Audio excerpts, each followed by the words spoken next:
So I'm the founder, lead project manager with CourseCREEK Consulting. We're a company that helps people with e-learning solutions.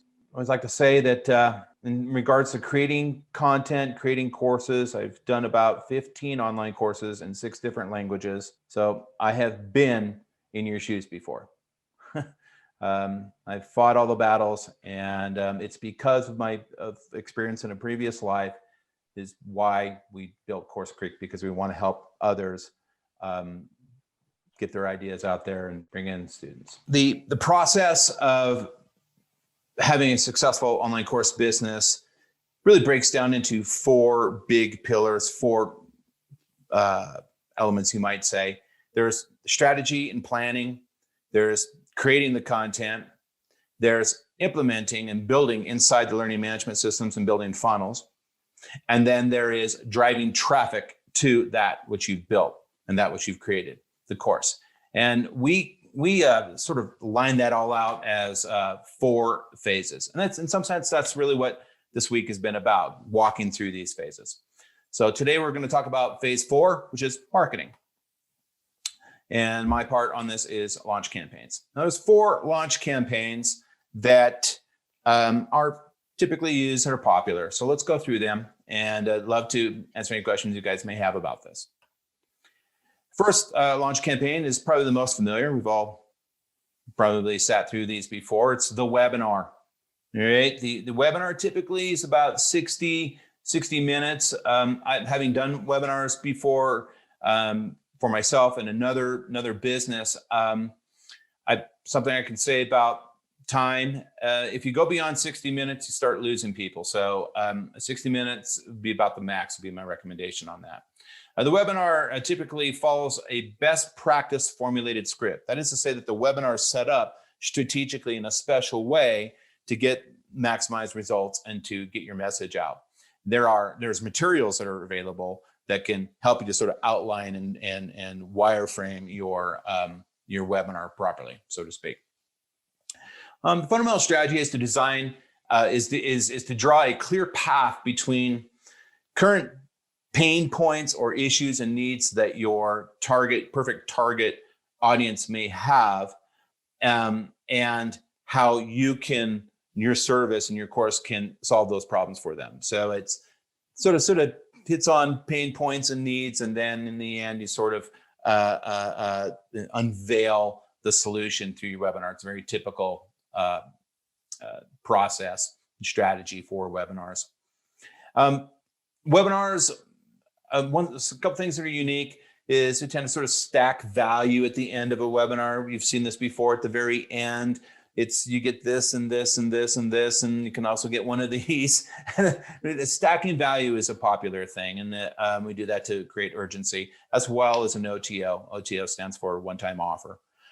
Pretty common stuff. We've all seen it before. And a lot of this is about sort of creating urgency for people to take action. One thing that's super unique and probably arguably could be the best thing about a webinar is it can be evergreened, meaning it can run automatically. You don't typically do that initially. Typically what you would do, you would work with your webinar, you'd get really good at it, you'd get well practiced. Then you would record one of your sessions and you find that take that you really enjoy. And then with specialized software, what you would do is then run that one take that you did that was well done, and it becomes evergreen. It's running 24/7, and your funnels and the traffic that you're sending to the funnels will take people to a landing page where they can view your webinar. And oftentimes people, the end users that are viewing the webinar, they may not realize that it's a recording, but it's okay. When we do that, we call that evergreen. The other kind of launch campaign is the pre-launch closed enrollment. I've been a participant in these kinds of campaigns before. It's really quite cool. It's designed to demonstrate to your perfect target student customer the value of your teaching teaching in your facility. So it gives you an opportunity to sort of demonstrate your knowledge, what you know, how you teach, the look and feel, the vibe, the production quality around a learning experience with you. And it's generally for free. Now, it also is typically I guess I'll explain what closed enrollment means. Closed enrollment typically means that we run these pre-launch campaigns in a way that we, at the end of a pre-recorded or live, I think it's better to do it live, 3 or 4 part video series, you open up the cart. So in other words, what that would feel like is, hey, everybody, it's great to have you here. Glad you've been here for the previous 4 days. Hope you've gotten a lot out of this. As you well know, as we explained along the way, on Friday at 1 o'clock, we're going to open up the cart. And you'll have the opportunity to purchase this program or this big course that we have put together for you, and that we've been, sort of implicitly, offering you throughout the week. And it's an open cart, and the cart closes at midnight. So people that have stayed with you all the way through are excited and anticipating this open cart moment. And well, it's a strategy that is super effective, and I've seen it work, and it's cool. Live, if you decide to do it live, you would do it over, say, like a Facebook Live group, LinkedIn Live, perhaps, when they get that up and running, YouTube Live, or you could use Streamcast software, like what we're using today in our summit, which is a Hey Summit or eLive TV. There's a couple different applications out there that would allow you to do a live stream show. And the pre-launch close enrollment is, although we're not selling anything this week, it sort of looks and feels like our summit in the sense that it's been live training for like 3 to 4 days. Next is the challenge. Challenge is where you invite your perfect target market customers to register for free. Sometimes they pay for it. And it's specifically addressing a pain point that the ideal client is concerned with.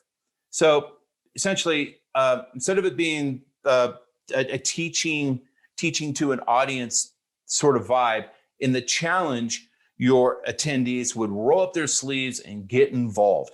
It's more like a workshop. You would work on showing them how to fix a certain problem or address a certain need that market that they have a great interest in.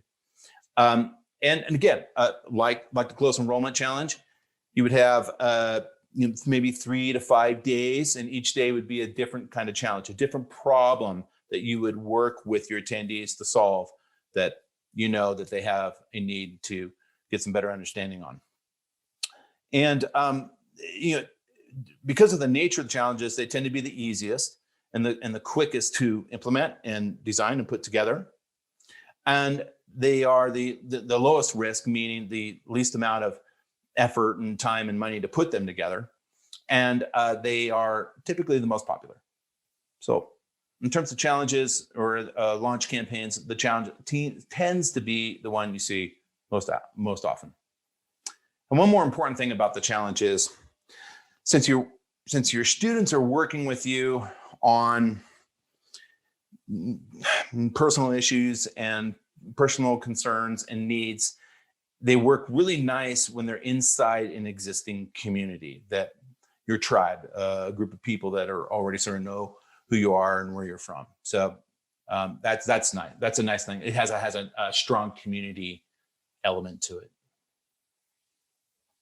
And last but not least is the launch campaign, where you do sort of a call to action for a phone call. They tend to be for higher ticket items, and I've actually been a recipient of this as well. It was quite interesting. I was working with a service that was a high ticket item, and they did a very nice professional job of communicating with me on email. But then there was a day where we scheduled a phone call, and they called me, and I was on the phone, and it was just a quick little pre-qualification, just a gut feel, tell us about yourself, what do you think about the program, and just getting a feel to make sure that I would be a good candidate for their program.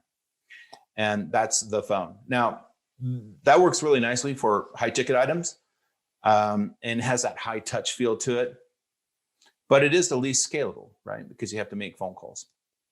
So phone is probably the least common, but with the right business model, it might make the most sense.